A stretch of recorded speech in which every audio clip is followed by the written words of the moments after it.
Hotels are meant to be temporary places. You arrive, you sleep, you leave. Most guests never think about who stayed in the room before them. In one hotel, one room refused to stay in the past. Over several decades, different guests checked in to the same numbered room. They did not know each other. They came from different cities and different countries.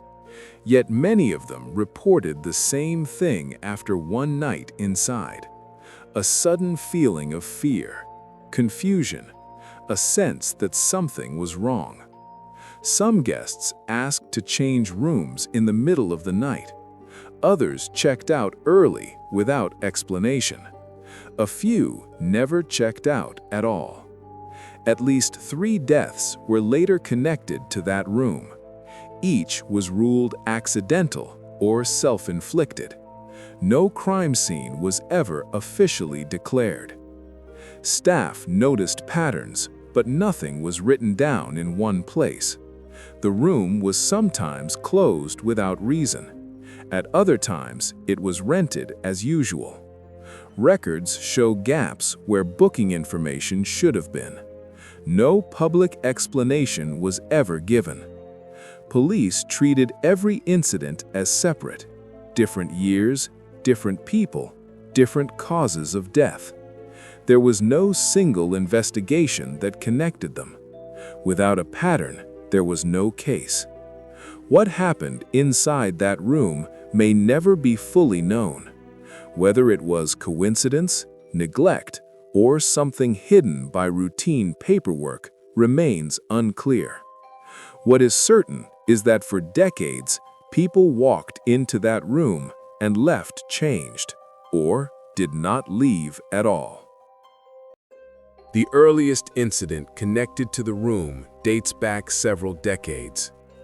A solo traveler was found dead after a short stay. Police ruled it a suicide. There were no signs of forced entry.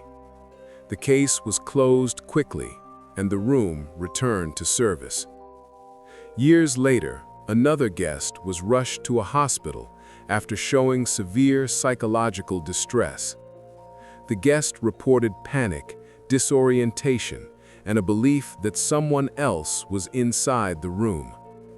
Medical staff treated it as an isolated mental health episode. No follow-up investigation was made. A third case occurred in a different decade. This time, the guest died during the night. The cause of death was listed as accidental. Once again, there was no sign of struggle. Once again, the room number matched earlier cases. Hotel employees quietly noticed the repetition. Some staff asked not to be assigned to that floor. Others reported that guests from that room complained more often than any other. These concerns were handled internally, without written reports.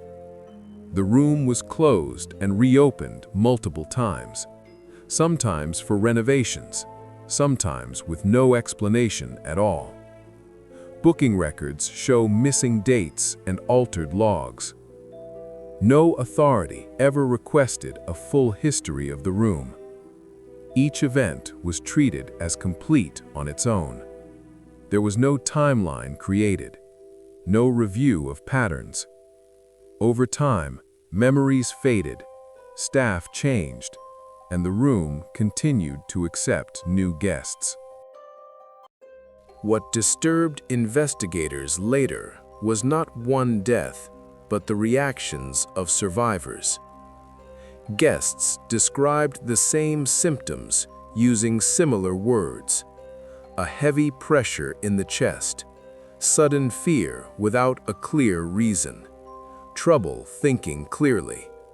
Some said the room felt smaller than it should have been. There was no physical evidence to explain this.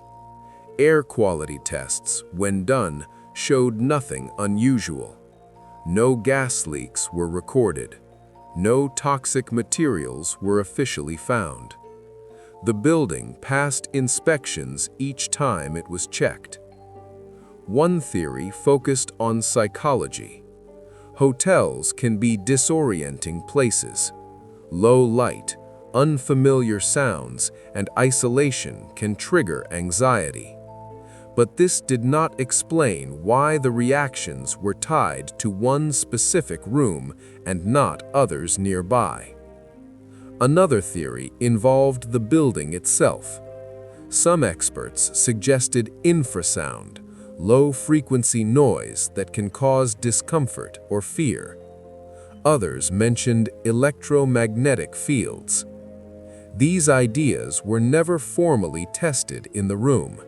No long-term monitoring was approved.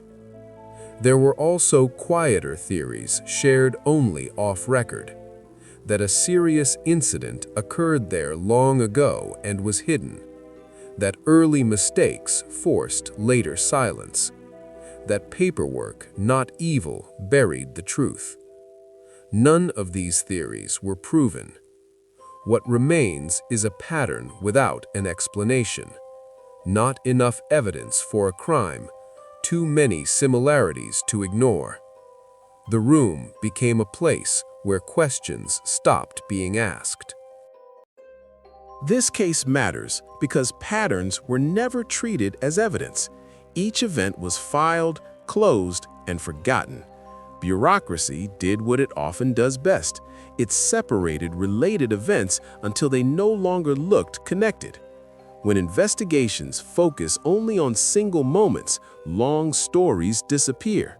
No law required police to review past hotel incidents. No agency was responsible for linking deaths across years. What fell through the cracks stayed there. The guests trusted the system to protect them. The staff trusted that someone else was keeping track.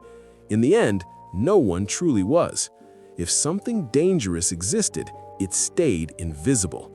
If nothing existed, the unanswered fear remained just as real. Today, the room is no longer publicly identified. Records remain incomplete. Those who experienced it carry the memory quietly.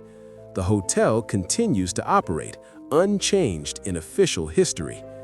Cases like this ask an uncomfortable question.